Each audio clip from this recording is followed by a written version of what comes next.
గ్రామంలో శ్రీకాంతాచారి ఎలాగైతే పెట్రోల్ పోసుకొని నిప్పందుకున్నాడు, నాడు ఎలాగైతే శ్రీకాంతాచారి పెట్రోల్ పోసుకొని తన దేహాన్ని ముట్టించుకొని ఆత్మబలిదానం చేశాడు, ఆనాడు కాంగ్రెస్ గవర్నమెంట్ జరిగిన ఈ సందర్భాన్ని గుర్తు చేసుకుంటూ ఈ రోజు కూడా మళ్ళీ తెలంగాణలో కాంగ్రెస్ గవర్నమెంట్ లోనే మళ్ళీ బీసీ రిజర్వేషన్ల గురించి ఈ యొక్క ఈశ్వరాచారి విశ్వకర్మ ముద్దుబిడ్డ తను ఆత్మబలిదానం చేసుకుని పెట్రోల్ పోసుకొని నిప్పంటించుకుని తన శరీరం కాలుతున్నా కూడా లెక్క చేయకుండా బీసీ రిజర్వేషన్లు ప్రకటించాలని కోరుకుంటూ తను ఆత్మబలిదానం చేసుకున్నాడు. తన చిన్న పిల్లలు పిల్లలు ఉన్న కూడా ఆలోచించకుండా అలా ఆత్మబలిదానం చేసుకొని చేశాడు.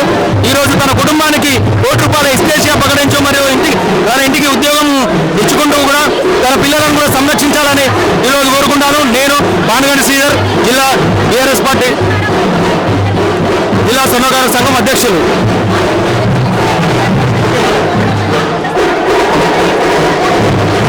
ఈరోజు సాయేశ్వరాచారి ఆత్మ బలిదానం ఈ కాంగ్రెస్ పార్టీ అధికార రాష్ట్ర ముఖ్యమంత్రి చేసిన హత్య డిమాండ్ చేస్తున్నాం. ఎందుకు హత్య అని డిమాండ్ చేస్తున్నామంటే కామారెడ్డి బీసీ డిక్లరేషన్ 42% బీసీలకు ఇస్తా అని ఎన్నికలకు వచ్చి 2 సంవత్సరాలు కాలయాపన చేసిన సందర్భంలో ఒక బీసీ బిడ్డ సాయేశ్వరాచారి మరి అలా పిక్కలు పోసుకొని మరి మంటల్లో భగవాన్ మండుతున్న మంటల్లో జేబీసీ బీసీలకు రాజ్యాధికారం లేదు, బీసీలకు 42% ఇస్తా అన్న కాంగ్రెస్ ప్రభుత్వం ఇయ్యలేదని అంటూ ఆ మాటలు చెప్తూ చచ్చిపోయిందంటే ఇవాళ రేవంత్ రెడ్డి రాష్ట్ర ముఖ్యమంత్రి ఒక బీసీ బిడ్డని హత్య చేసిందని డిమాండ్ చేస్తున్నాం.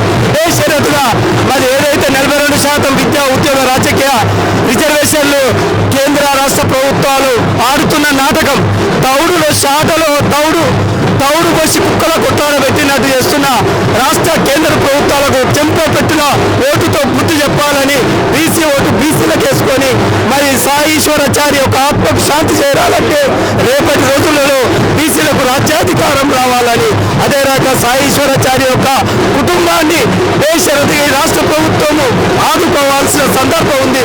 లేకపోతే రేవంత్ రెడ్డి నువ్వు తినే పువ్వు అయితే అన్నమే అనుకుంటే వాళ్ళ భార్యకు ఒక ఉద్యోగం ఇవ్వాలి, వాళ్ళ కుటుంబానికి ₹1 ఎక్స్‌గ్రేషియా ప్రకటించాలి, ఆ ముగ్గురి పిల్లలను ఉద్యోగాలు వచ్చాక రాష్ట్ర ప్రభుత్వమే చదివించాలి. ఎందుకంటే రేవంత్ రెడ్డి మాట తప్పిండు, ఆ మాటలు మసైపోయిన మరి సాయి యొక్క ఆత్మశాంతి మరి క్షోభించకుండా ఉండాలంటే బేషరతుగా రేవంత్ రెడ్డి వాళ్ళ కుటుంబాన్ని ఆదుకోవాలని డిమాండ్ చేస్తున్నా. నేను చాపర్తి కుమార్ గారికి రజక సంఘం రాష్ట్ర అధ్యక్షులుగా మరి 42% కోసం బీసీలకైతే 17 రోజులు ఆమరణ నిరాహార దీక్ష చేసిన ఒక పోరు బిడ్డ వరంగల్ జిల్లా. సాయేశ్వరాచారి జోహార్ జోహార్ సాయేశ్వరాచారి. తెలంగాణ రాష్ట్రంలో బీసీలపై జరుగుతున్న అన్యాయానికి తీర్మానం మల్లన్న ఆఫీస్ దగ్గరికి వెళ్ళి 4వ తారీఖు నాడు సాయంత్రం తీర్మానం మల్లన్న లేకపోవడంతో తన ఒంటిపై బీసీలపై జరుగుతున్న అన్యాయం తన ఒంటిపై పెట్రోల్ పోసుకొని జై బీసీ 42% ఇస్తాన రేవంత్ రెడ్డి మీద ఇది ప్రభుత్వం హత్యగానే గుర్తించాలి. ఆ యొక్క కుటుంబానికి ఆయనకు 3 ఆడపిల్లలు ఉన్నారు, ఆ 3 ఆడపిల్లలకు ప్రభుత్వమే ఆదుకోవాలి. ఆ కుటుంబంలో వాళ్ళ భార్య కానీ వాళ్ళ తల్లి కానీ ఖచ్చితంగా ప్రభుత్వ ఉద్యోగం కల్పించి వాళ్ళకు ₹1 ఎక్స్‌గ్రేషియా ప్రకటించాలని బీసీ సంఘాలు రాష్ట్రంలో ఉన్నటువంటి బీసీ సంఘాలన్నీ కూడా హెచ్చరిస్తున్నాయి. కానీ ఇప్పటి వరకు అధికార పార్టీకి సంబంధించిన ఏ ఎమ్మెల్యే కానీ మంత్రి కానీ ఇప్పటి వరకు వచ్చి కనీసం స్పందన కాదు కదా. ఇప్పటి వరకు కనీసం వీరి మీద అంటే ఏదైతే అగ్రకులాలు ఉంటే అగ్రకులాలకు సంబంధించిన వ్యక్తుల మీద అయితే 24 గంటల్లో పరిష్కారం చేసినటువంటి అగ్రకుల పార్టీలు ఈ బీసీలు చనిపోతే ఈ రిజర్వేషన్ల కోసం బీసీల కోసం చనిపోతే ఇప్పటి వరకు కనీసం మద్దతు కాదు కదా, కనీసం వచ్చి చూసిపోయిన పొరపాటు లేదు. మన ఊళ్ళో ఒక సామెత ఉంటే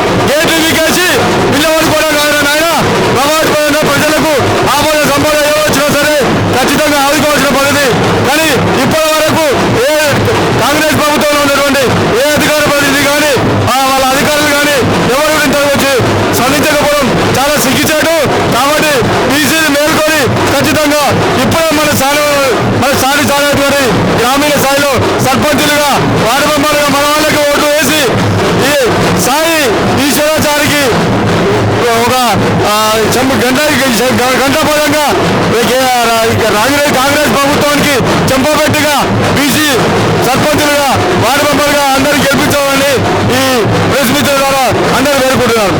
జై బీసీ.